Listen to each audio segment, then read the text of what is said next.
Olá, tudo bem? Seja bem-vindo ao canal Meu Momento com Deus. Nessa ocasião, nós daremos continuidade ao nosso estudo guiado. Estamos na 12ª semana desse estudo tão especial, onde estamos abordando o tema geral do grande conflito. Esse tema que nós estamos sim envolvidos, seja de modo pessoal ou não. O grande conflito tanto está ao nosso redor, como também acontece dentro de cada um de nós. E para podermos lidar da melhor forma possível, para tomarmos as melhores decisões possíveis, é preciso que nós tenhamos o domínio de todo o conhecimento a respeito desse assunto. E é por isso que eu convido você todos os dias a, junto a mim, termos esse momento de estudo na Palavra de Deus, o momento do estudo guiado. Você sabe que antes de nós nos aprofundarmos e conhecermos qual será o tema de hoje, eu convido você a, junto a mim, buscar a presença de Deus por meio de uma oração. Então vamos orar juntos? Oremos então. Senhor Deus, que estás nos céus, como é bom, Pai, poder estar aqui reunidos, juntos buscando o Teu reino, buscando contemplar a Tua face e Te adorar, e assim sermos apresentados a toda a Tua verdade. Verdade essa que proporciona vida, proporciona segurança, proporciona esperança, anima o nosso coração e nossa fé. Dá-nos o teu Santo Espírito, Pai, pois nós cremos pela fé que Ele é o agente utilizado para trazer clareza à Tua palavra. É isso que nós pedimos. No doce nome de Teu Filho amado, Jesus Cristo. Amém. Pois muito bem, o tema de nosso estudo guiado de hoje, 16 de junho, é lealdade a Deus e a Sua palavra.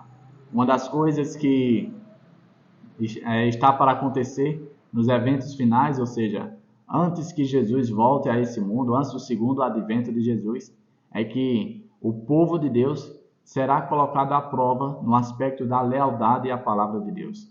Em outras palavras, a palavra de Deus tem alguma relevância na sua vida? Qual é o espaço que a palavra de Deus ocupa na sua vida? Você tem uma Bíblia que serve apenas de ornamento na sua casa? Ou ela, de fato, é a palavra de Deus que norteia a sua vida, o rumo que você está tomando e o caráter que você está moldando? Vamos ver o que é que a lição de hoje reserva para cada um de nós. Aqui foi apresentado alguns textos bíblicos que nós vamos ler. O primeiro texto se encontra no livro de Provérbios, capítulo 23, verso 23. Inclusive, é o verso para a nossa memorização e diz assim: compre a verdade e não abra mão dela, nem tampouco da sabedoria, da disciplina, do discernimento. Olha que texto interessante. Compre a verdade, não largue ela, não abra mão dela. Por quê? Porque se você não tiver a verdade, você vai estar suscetível à mentira. Quem não tem a verdade, automaticamente toma posse da mentira. O outro texto que foi apresentado está no Evangelho de João, capítulo 8, verso 32. Esse texto é bastante conhecido, que diz assim, e conhecerão a verdade, e a verdade os libertará. Davi, em que contexto está esse verso? Olha, esse verso está dentro do contexto de que a verdade nos liberta da opressão, da escravidão do pecado. É por meio da verdade que nós sabemos que sim, existe jeito para mim e para você. É por meio da verdade que nós sabemos que o mundo ele vai ter um final feliz, um final que é com a volta do nosso Senhor Jesus Cristo. Quando você não tem acesso a essa verdade, você fica suscetível à escravidão da mentira, à escravidão do engano, ou seja, você fica à mercê daquilo que apresentam a você. E isso é algo muito triste e difícil de se viver. O outro texto está no Evangelho também de João, capítulo 17, verso 17, que diz: santifica-os na verdade, a tua palavra é a verdade. Onde é que está a verdade, Davi? Na palavra de Deus. E como eu já disse no dia de ontem, quando o assunto é verdade dentro do aspecto espiritual, só existe um. Algumas pessoas dizem, não, para você essa daí é a sua verdade, mas para mim a verdade é essa. Negativo. Só existe uma verdade. E não entenda como uma situação, um aspecto intolerante, mas que nós já temos provas suficientes de que a palavra de Deus não é um mero livro, não é simplesmente o livro mais vendido do mundo, mas sim um livro que é único, e único no aspecto de poder não apenas transformar, mas também de mudar vidas de pessoas. Fazer com que pessoas, de fato, sejam transformadas da água para o vinho. Eu separei aqui alguns pontos, com base nesses textos que nós lemos. O primeiro ponto diz assim, ó: ao longo dos tempos, o grande conflito tem sido uma batalha entre a verdade e o erro. Satanás é mentiroso e pai da mentira. Está lá em João 8,44. Jesus é o autor da verdade. Está lá no Evangelho de João 14, verso 6. A verdade que liberta do engano está na palavra de Deus. A Bíblia desmascara a estratégia satânica e revela os planos divinos. Ela é a lâmpada para os nossos pés, ou seja, como poder andar nesse mundo envolvidos pelas trevas morais, pelas trevas do pecado, sem ter a lâmpada, sem ter a luz que ilumina e mostra o caminho. É somente a palavra de Deus que pode nos mostrar o caminho correto. Como eu falei na oração, Jesus certa vez recomendou que a gente investigasse, consultasse, buscasse a palavra de Deus. Por quê? Porque nela tem a vida eterna. Tem aquilo que tanto eu e você queremos. E aí continua. A revelação das palavras de Deus traz luz e dá entendimento aos simples. Ou seja, essa palavra ela não está retida apenas para os intelectuais, para as pessoas doutores da lei, não. Até mesmo as pessoas simples conseguem entender a palavra de Deus. Porque para entender a palavra de Deus, não basta ter formação, não basta ter curso, não basta ser intelectual. Você só precisa de um atributo que está acessível a todo aquele que busca com sinceridade. O que é, Davi? O Espírito Santo. Nós apenas precisamos do Espírito Santo porque ele foi o autor da palavra de Deus. E é por isso que eu e você, sempre antes de meditarmos e estudarmos a palavra de Deus, buscamos a presença de Deus por meio de oração e clamamos também a presença do Espírito dele. Pois somente com o Espírito nós chegaremos a conclusões, nós chegaremos ao alvo, aquilo que Deus tem preparado para cada um de nós. E aí, por último, as palavras de Deus são em tudo verdade. Deus, ele não é homem para mentir, a sua palavra não muda, ele é eterno e imutável, e por isso que a sua palavra não poderia ser diferente. A palavra de Deus não muda em nada, ela é tudo verdade. Foi apresentado também outro contexto aqui, de uma forma em que Pedro, o apóstolo de Jesus, discípulo ali, o amigo íntimo, declarou a respeito da verdade. Olha o que ele escreveu aqui na carta de 2 Pedro, capítulo 1, verso 16 a 21. Ele diz assim, ó: de fato, não seguimos fábulas engenhosas, ou seja, não é nada que a gente cria da nossa mente. Fábulas engenhosamente inventadas. Quando lhes falamos a respeito do poder e da vinda do nosso Senhor Jesus Cristo. Ao contrário, nós fomos testemunhas oculares da sua majestade.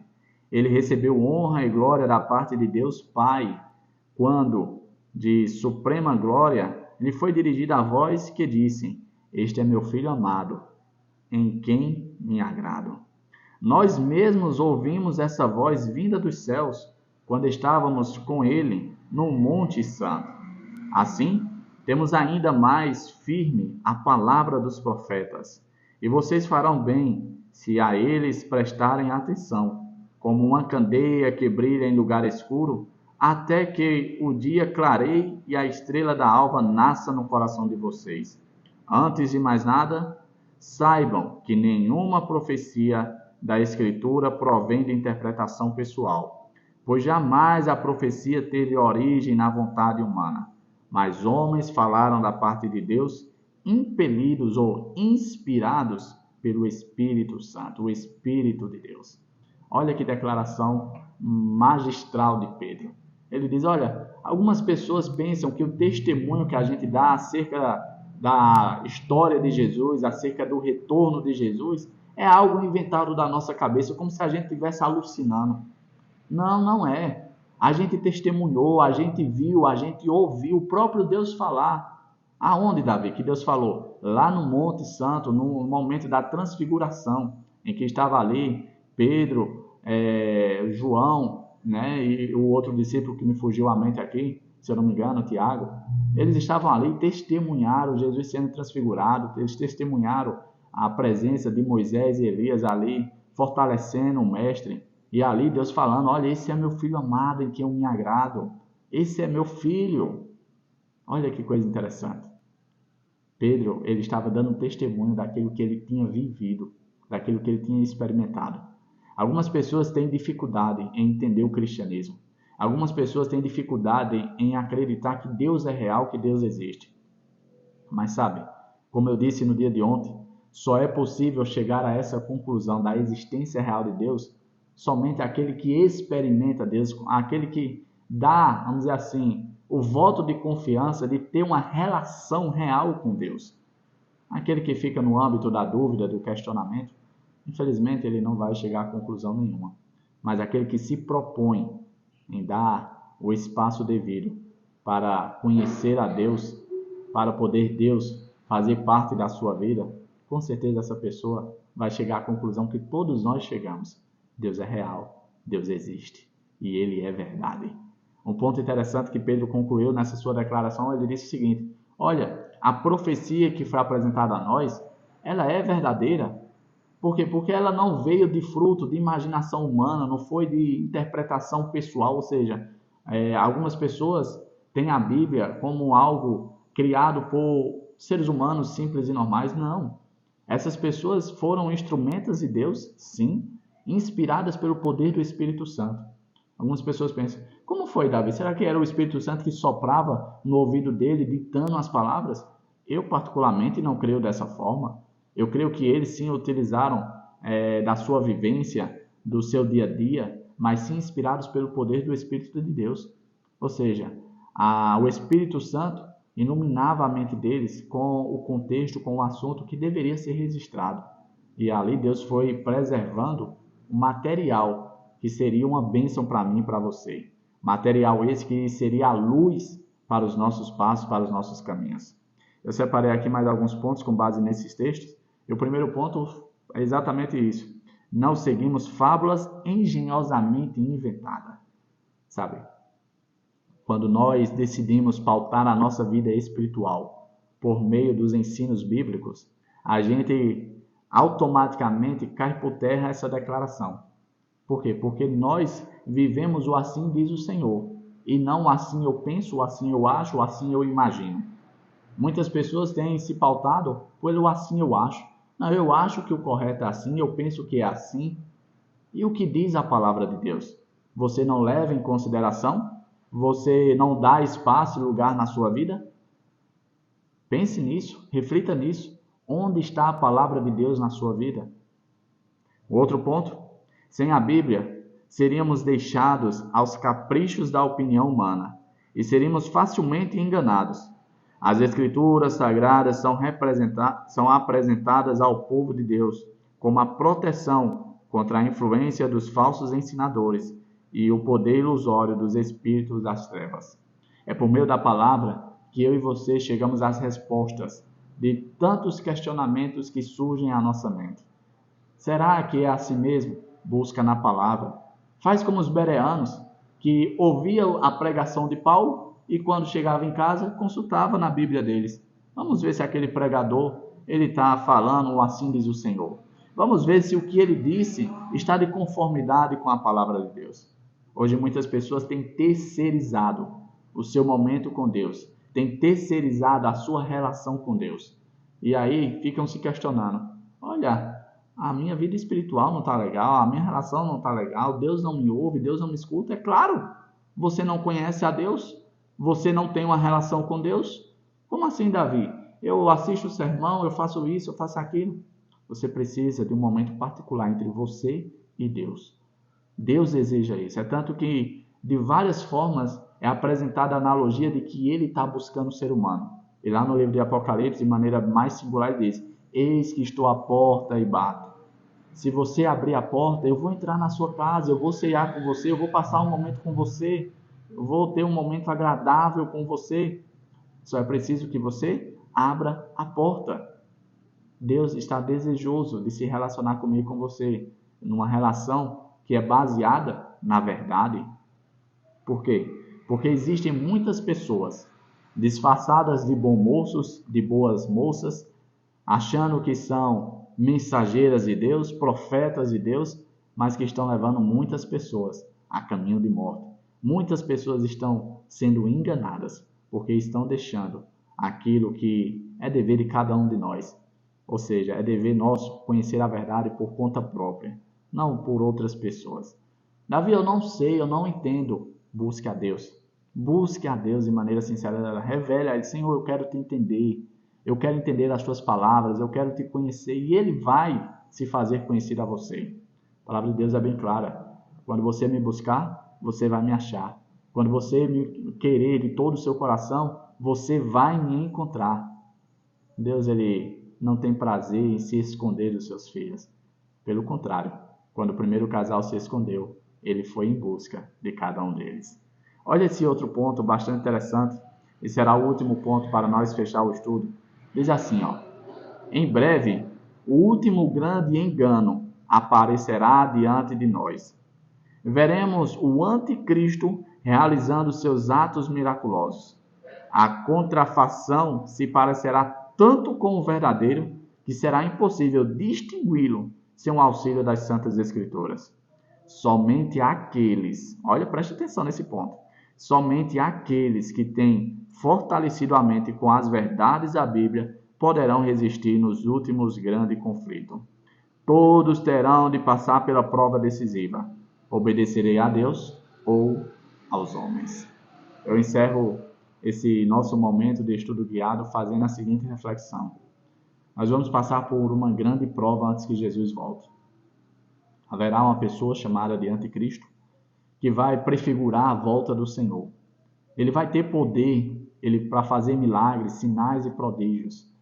Ele vai fazer grandes coisas sobrenaturais. Ele vai ter a aparência de Jesus, mas não será apenas uma aparência. Ele vai tentar enganar, até mesmo, se possível, os eleitos de Deus. É o que a palavra de Deus fala. Mas sabe, todo aquele que hoje busca meditar na palavra de Deus e fazer da palavra de Deus o seu alicerce, o seu fundamento, a sua rocha, essas pessoas não serão enganadas.